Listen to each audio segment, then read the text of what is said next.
Movie చూస్తే చాలు. That is అంటే ఒక అభిమానిగా మేము అది చూపించుకోగలం. వాళ్ళు కష్టపడిన దానికి మేము వెళ్ళి చూడటం అదొకటే మేము చేయగలం. సో అంటే మూవీ బాగుంటే 5-6 సార్లు చూస్తామండి. మూవీ బాగాలేకపోతే 1-2 సార్లు చూస్తాం అనమాట. సో ఈ మూవీ అంటే ముందు నేను సూపర్ కానీ అంటే నాగార్జున గారికి సూపర్ మూవీ ఎగ్జాంపుల్ చెప్తున్నాను. ఆ టైంలో నేను ఉన్నప్పుడు సూపర్ మూవీనే యావరేజ్గా ఉన్నందుకు నేను థియేటర్లో 10 times చూశానండి. అంటే అప్పట్లో చదువుకుంటున్నప్పుడు ఆ టైంలో. సో మేము అంత అభిమానిస్తాం. యావరేజ్గా ఉంటేనే మేము అన్ని సార్లు చూస్తాము. ఇప్పుడు అంటే మాకు చిన్న బాధ ఏంటంటే ఇప్పుడు అంటే 20 days మాక్సిమం 1 monthలో మూవీస్లో నుంచి వెళ్ళిపోతున్నాయి. సో అది కొంచెం అంటే బాధగా ఉంది. కానీ but apart from that movie బాగుంటే కనుక అంటే వాళ్ళెంత సంతోషపడతారో ఆ హిట్ ఇచ్చినందుకు మేము కూడా అంతే సంతోషపడతాం. అండ్ ఈ మూవీ మాత్రం ఫస్ట్ షూర్ ఒక టర్నింగ్ పాయింట్ అవుతుందండి. నాగ చైతన్య ప్రీవియస్ పర్ఫార్మెన్స్ తో పోల్చుకుంటే ఈ సినిమాలో పర్ఫార్మెన్స్ పరంగా ఎట్లా చేశారు? అంటే మాకు ఆ పర్ఫార్మెన్స్ ఇప్పుడు మీకు చెప్పాలన్నా కానీ మూవీ చూసి అది ప్రౌడ్ అంటారు చూడండి, ఒక ప్రౌడ్ మూమెంట్.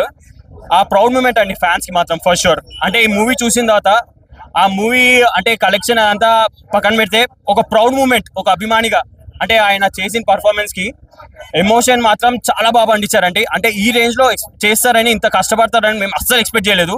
ఆయన డెడికేషన్ కి రియల్లీ థ్యాంక్స్ అండి. అండ్ ఆయన ఒక్కళ్ళే కాదు, టీం మొత్తం బ్యాక్గ్రౌండ్ ఫోర్ డిఎస్పీ గారు ఇచ్చారండి. అసలు మామూలుగా ఇవ్వలేదు అసలు, నిజంగా చెప్తున్నా. చైతన్య సాయి పల్లవి కెమిస్ట్రీ ఎలా ఉంది?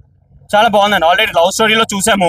మనకు ఆ కెమిస్ట్రీ అంటే ఈ మూవీ చూసిన తర్వాత ఇంకా మనం లవ్ స్టోరీ మర్చిపోతాం. టు బీ ఫ్రాంక్ వీళ్ళ కెమిస్ట్రీ ఏదైతే ఉందో, ఎందుకంటే ఇద్దరే అండి. అంటే ఒకవైపు నాగ చైతన్యం చూడాలా, ఇక్కడ సాయి పల్లవి గారిని చూడాలా అర్థం కాదు. అంటే అంత అసలు ఒక సోల్ లా చేశారు ఇద్దరు. సో అసలు అంటే కొందరు అంటే ముందు ఇప్పుడు ఈ మూవీ రిలీజ్ అయింది కదా, ఇప్పుడు తెలుస్తుంది అంటే జనాలకి.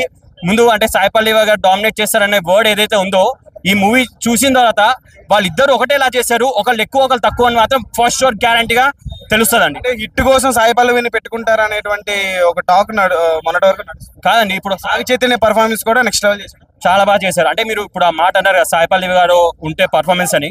ఆయనవి అంటే నేను ఆమెని తక్కువ చేసి అట్లా ఏం లేదండి. నేను నార్మల్గా చెప్తున్నా. ఆవిడ ఒక్కరిదే రిలీజ్ అయితే కలెక్షన్స్ మీరు చూసుకోండి. ఇప్పుడు నాగ చైతన్య అంటే ఎంతైనా ఇద్దరు ఒకరికొకరు బ్యాలెన్స్ ఉండాలండి. It might be heroine, it might be hero. ఇద్దరు కాంబినేషన్ బాగుంటేనే ఆ పర్ఫార్మెన్స్ అనేది బయటకు వస్తుంది, ఇన్కమ్ అనేది జనరేట్ అవుతుంది. నాగ చైతన్యకి ఇప్పటి వరకు 100 కోట్ల షేర్ సినిమా లేదు, ఈ సినిమాతో కొడతాడా? అంటే అభిమానిగా ఫస్ట్ షూర్ కాన్ఫిడెన్స్ అయితే ఉందండి ఈ మూవీతో కొడతారని చెప్పి. అంటే అది 100 కోట్లు అది మ్యాటర్ కాదండి. టు బీ ఫ్రాంక్ అది అభిమానిగా చెప్తున్నాను. మాకు 100 కోట్ల 200 కోట్స్ 1000 కోట్లు మాకు అభిమానిగా మాకు అది కాదండి.